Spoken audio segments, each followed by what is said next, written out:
Welcome to Nasdaq Trade Talks. I'm Jill Malandrino, Global Markets Reporter at Nasdaq. Joining us for this segment, we have Mark Adams, CEO of Smart Global Holdings. Mark, it's great to have you with us. Welcome to Trade Talks. Hey, thank you. Nice to be here. SGH is a technology holding company. What type of brands do you have within the portfolio? Well, the brands we have are really kind of aligned because they're specialty brands. They target niche markets, and they leverage the opportunity to serve our customers with design-in engineering resources to custom build products for unique solutions. We're not a big, large-scale commodity player. And we leverage these large and customer engagements because they really depend on us for the expertise we bring across compute, memory, and LED. And we have an operating model of the company as a holding company that we bring shared services along the lines of human capital management, financial management, quality, manufacturing, supply chain, those things to drive the model to make sure each of the businesses can exist. And the brands thus are specialty, niche-oriented, high-value businesses. What type of solutions do you provide for your customers then? Well, in each of the businesses, they're unique based on the technology, but primarily like in compute, we focus on artificial intelligence and machine learning, where we're using thousands of processors in a Linux environment that help customers run their applications carefully to achieve the right level of performance. And that's a unique skill set we have in that business. On the memory side, we help customers use memory technology to accelerate their application performance. And then beyond that, in LEDs, we really custom design our solutions for high performance LEDs, but in unique environments like horticulture, emergency vehicles, stadium lighting. It's not broad volume commodity businesses. These are unique specialty opportunities. Got it. And sales were up 57% and gross margin was higher by 25.2% versus a year ago quarter. What do you attribute to that growth? Broadly, staying to our knitting, not trying to do too much, not trying to chase revenue for revenue's sake. We have a great leadership team. I brought in some additional talent to help us round out a strong team, but really focus on our customers with this engineering mindset. Like, how can we differentiate the business for you to enable you to drive better products and solutions for your customers? And how do we work as a partner in that environment? And so we did that across all of the businesses. As you mentioned, not just the revenue was up, but the margins are up, meaning that we're providing more value in the area of differentiating their products through our capabilities.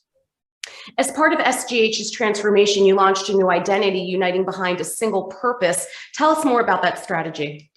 Well, at the end of the day, we're a unique business model, and the brand of the corporate parent, SGH, is really going to be around who we are and how we're going to stick to the capabilities we have in terms of custom solutions across all different products. And we find companies that we believe we can add value to. And so the brand SGH really is symbolic of a much different company than when we were a year ago, representing the diversity, the leadership team, and the focus on providing unique value-add solutions to these niche segments. And SGH released its annual ESG report on October 19th. The key goals are focused on climate action, diversity and inclusion, and governance. Give us a high-level overview of the goals behind each one. Sure.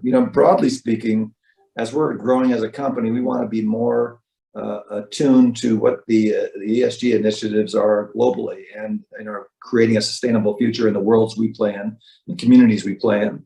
On the climate side, renewable energy is a big priority for us. And today we're around 60% utilization renewable energy. And our target in that area is to get us to closer to 75% usage of renewable energy across all of our businesses. On the diversity standpoint, I've put a high priority in the company. When I joined the company, the CEO staff had 8 men over 50.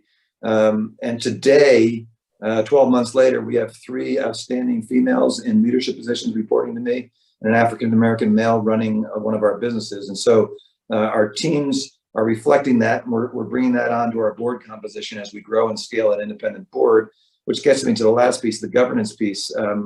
When I joined, we had a private equity partner who owned 37% of our business. That partner, for a variety of reasons, has transitioned out of the business, primarily because they were in for about 10 years, and that's far outside of the lifespan of a normal private equity investment. They're a great partner, but we're now on to an independent shareholder base. and driving to more independence and well governance on the function of the board. That's really quite remarkable. You were able to execute on that, starting as the CEO in the middle of a pandemic. So to see that changed, particularly on the governance and D&I end, is really quite impressive, Mark.